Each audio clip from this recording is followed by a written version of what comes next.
بانک مرکزی تاجیکستان با یک فرمان خویش فعالیت بیش از 1,500 نقطه صرافی را در کشور اجازت داد. تورم قربوف یک مسئول این بانک با تصدیق این خبر گفت بانک مرکزی سامانه پول ملی را دوباره با اقیانوس دلار و یورو و روبل به شنای آزاد می‌فرستد. همکنون قربی سامانه را در بازار واقعی نه کارمندان بانک ملی و دادستانی بلکه خودی بازار معین خواهد کرد.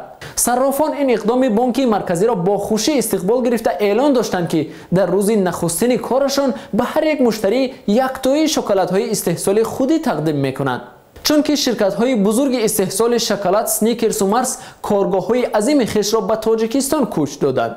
کوچش شرکت ها به تاجیکستان در پی یک اقدام حکومت رخ داد که میزان انداز را برای استحصال کنندگان به مراتب پایین برد و کارخانه هایی که بیش از 1000 جای کاری نو تأسیس میدهند از پرداخت انداز برای 3 سال آزاد کرد. با امر دیگری حکومت شماره اداره های تفتیشگر نیز کم شد. همکنون نه ناظر بهداشت و نه ضد سوختار حق ندارند بیهوده به کار بیزنس دخالت کنند.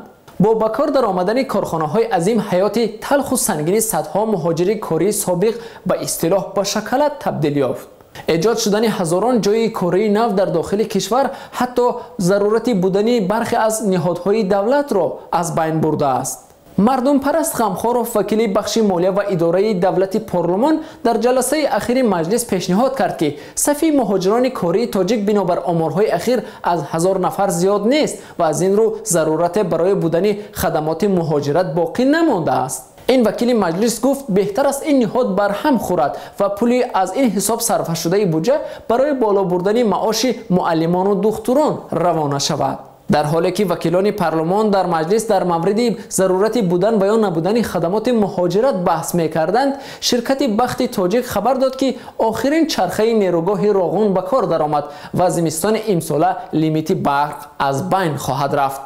در پی خبری به کار درآمدن چرخه آخرین این نیروگاه، شورای سهامان راغون قرار کرد که فایده از کار این نیروگاه به دست آمده بین سهامان تقسیم کرده می شود.